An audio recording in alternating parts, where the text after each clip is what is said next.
So we're bagging a square body, and I got to back half it into a 4-link, so I figured this is a good chance to show you guys basically how to do a 4-link and how to do a C-notch.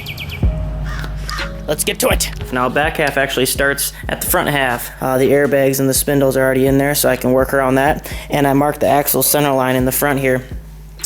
Now I did that with it lifted because with the geometry of these front A-arms, the wheel actually comes back, and I want to make sure my wheelbase is correct. So you can see when I lower the truck back down, the wheelbase is actually off an inch because this wheel comes back. So if I were to mark the center line with this air down, my wheelbase would be incorrect and the wheels would be not centered in the rear wheel wells. So like I said, I marked the front, and then I can work based off this line rather than where the line would be if I marked it with it air down. Now before I took the body off, I also made sure everything was level because I want a truck that sits level, not the dog dump style with the ass on lower.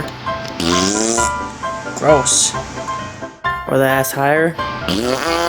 Sick. So I made some blocks in a few spots beforehand, and I labeled them, and then now I have those in place where they were, so I know the truck's going to sit level, so I can work around these measurements and these blocks to make sure everything is level and the truck will end up level when it's done. Now that I have it all the way lowered down, I threw my race ramps in there so this doesn't move back and forth. Now ideally I'd have a frame jig or something I could weld this frame to so it doesn't move, but backyard garage, so I gotta do what I gotta do here. Now this truck was previously a long box that someone else had horribly notched and bagged. I'm making this into a short box now, and I'll be redoing the entire setup in this video. So check out the previous photos of the work that was done on this thing, and I am so sorry if you lose your lunch.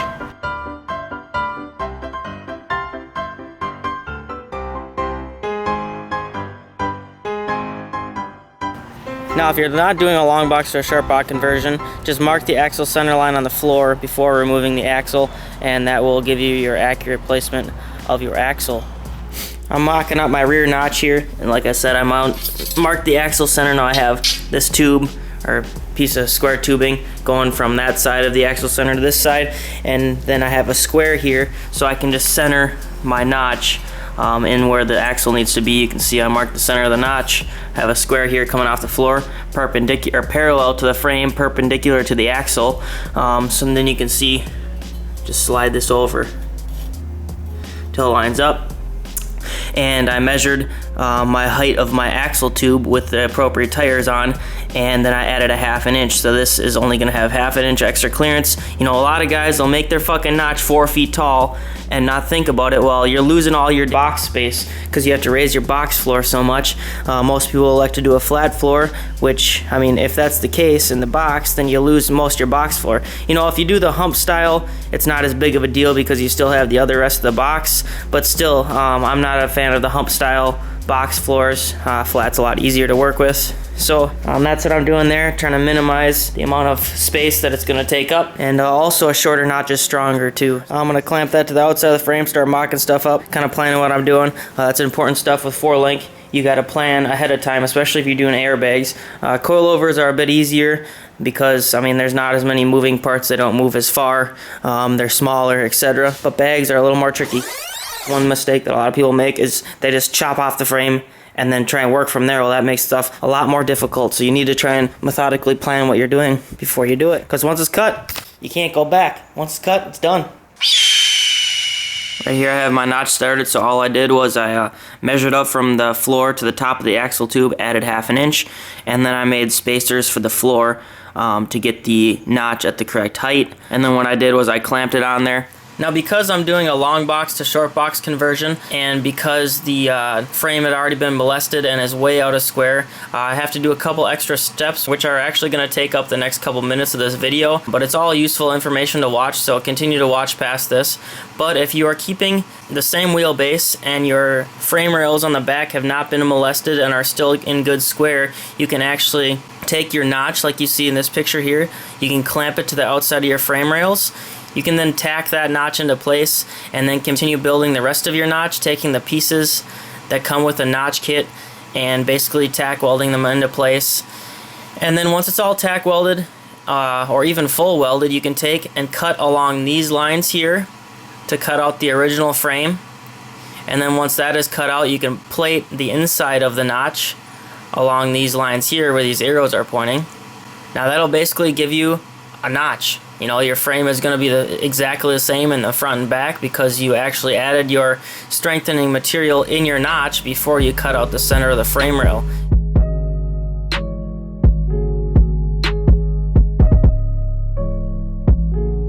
I drilled 3 holes here to hold the notch into place, so that way when I cut off this back half of the frame, this notch will go in the correct space, and I know since all these holes are lined up, I know that it's not tilted back this way. So now I can cut off the back of the frame and I can continue building my notch.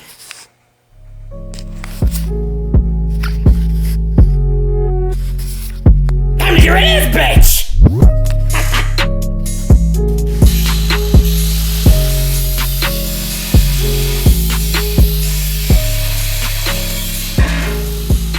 Good fucking riddance of that piece of poopy. So with the notch from about there to there, there's the distance. I'm shortening the whole thing. So you can see I have it blocked, and it actually didn't move at all when I cut that off. So I have a block there, and then a long blocks there across the spare tire holder. Now all I gotta do is slide it up, keep the blocks the same height. So I use the same number of blocks. The frame there didn't move. So all I gotta do is put the notch in, slide it up, and it'll all be level with itself. Now I got that notch cut out of there, that old ugly notch, and I got the new ones mocked up. Like I said here with the Coilovers, that gives me my basic lineup. I'll check all this, double check all these measurements, make sure everything's square. But you can see I pushed this frame up, and I already have them cut where I need it to be cut. I'll mark that, and then I can tack on all of the pieces for the rest of the whole notch kit. I'm just tacking this up using some right angle magnets, and I'm making sure to tack on the outside corners so that if I need to cut it, I can. A lot of people be tempted to tack in there because it's easier, but then you'll come down to problems. If you have to adjust it, you won't be able to get your tacks once this is welded on there, or tacked on there. So here you can see I'm still mocking up this notch. I have my Coilovers in here holding this into place. I got this trimmed so that it fits nicely up against there. I had to grind down the frame rail just a little bit. You see that, about 1/8 of an inch, so this would sandwich around the frame rail there. And that goes down, and it's flush with the bottom of the frame here.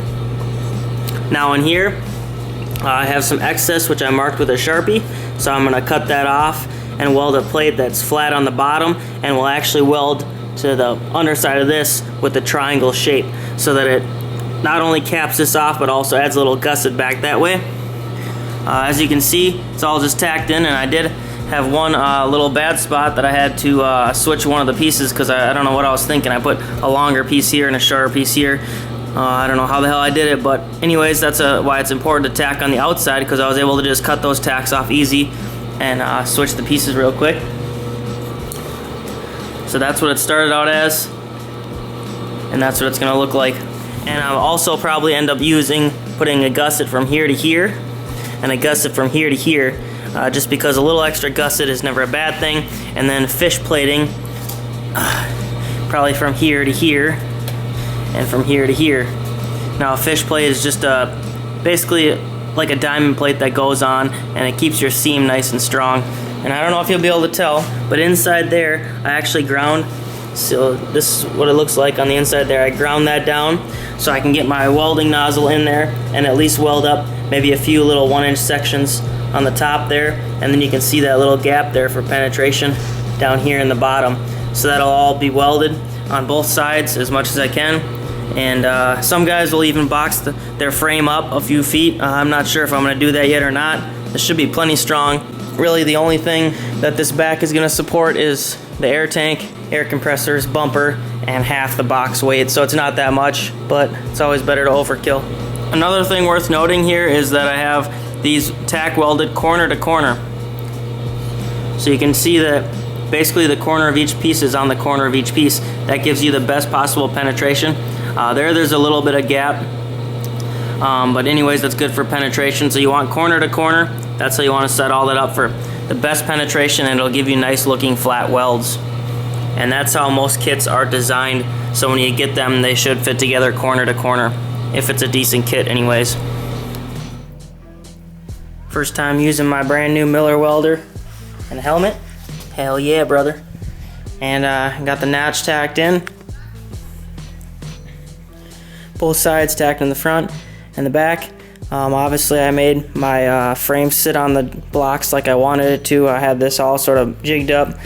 All the measurements were all made beforehand, cut, trimmed, all ground, ready to tack weld. And so I tack welded that in a handful of spots, and then I checked to make sure it was all square. So I measured from a cross point. You can see this frame is really nice. It has all sorts of holes that are the same on each side. But I just went off this one big hole here, stuck the tape measure in there like that, pulled it back diagonal, so I make an X. So I measure from this point here back to one of them holes on the back frame rail back there. Now I got lucky, and this way was 76 3/4, and this way was 76 11/16. Now a 1/16 of an inch over that long of a distance is pretty damn good, about as good as it's gonna get. So that's how I did that. Now if it would have been off one way or the other, I would have just tweaked it slightly, or maybe I would have even had to trim this down a little bit to pull this edge just a little bit, but I didn't have to because I took the time to get good measurements beforehand and had it all jigged up exactly how I wanted it. Another thing I did here was I took a big square, you can see that carpenter square there, and I made sure that the notch was level. So I measured obviously from the floor up to the top of this and the floor up to the top of this side of it. Made sure that these were both level and both the same exact height within a 32nd of an inch. Now I got these notches tacked on about 8 spots on each side.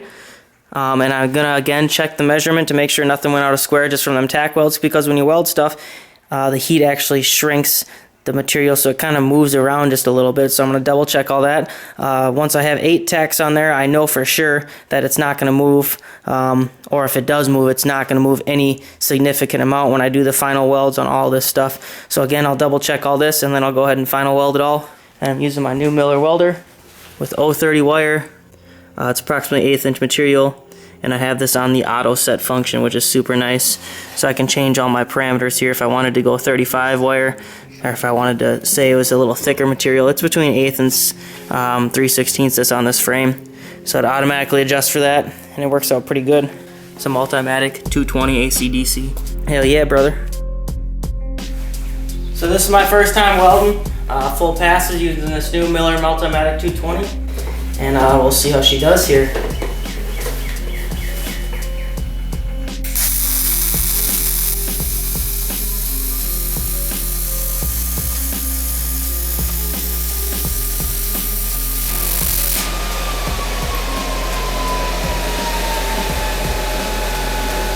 Felt pretty good. I think it's effortless.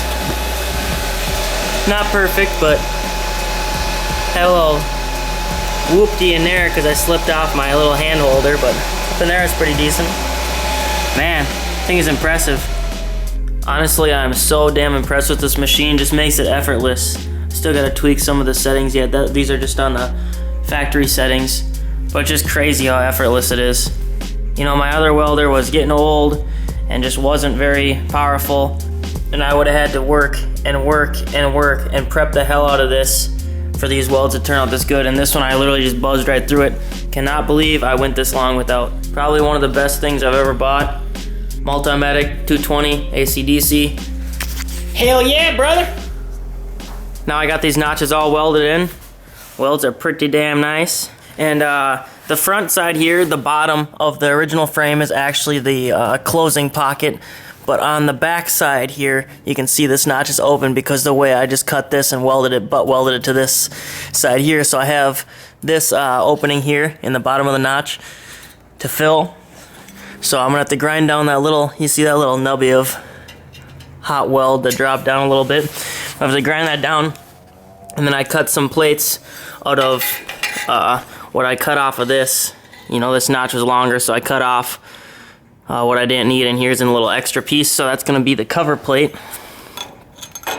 So it'll go like that. and then I cut a triangle in the end, because a triangle is the strongest geometrical shape. So you usually don't want square corners. Like this is almost square, but straight up and down you don't want square corners.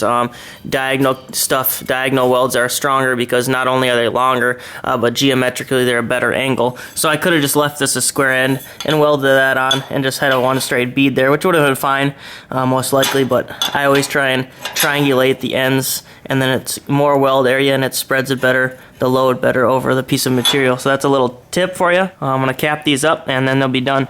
Now, if you're not dead certain about your welds or you want some extra comfort, you see these little cleco holes, which I drilled before and I showed you guys. You can always drill through those all the way and bolt this notch to your existing frame as well. And then back here, you could also build a fish plate that bolts together or welds together, or really whatever you want to do.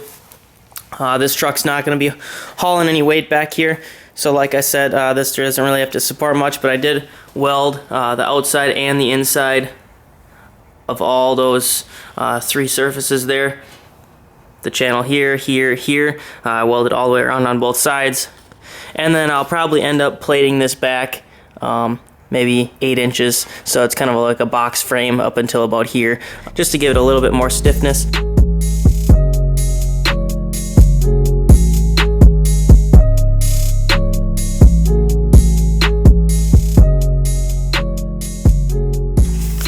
So that's that. That's how to build a notch.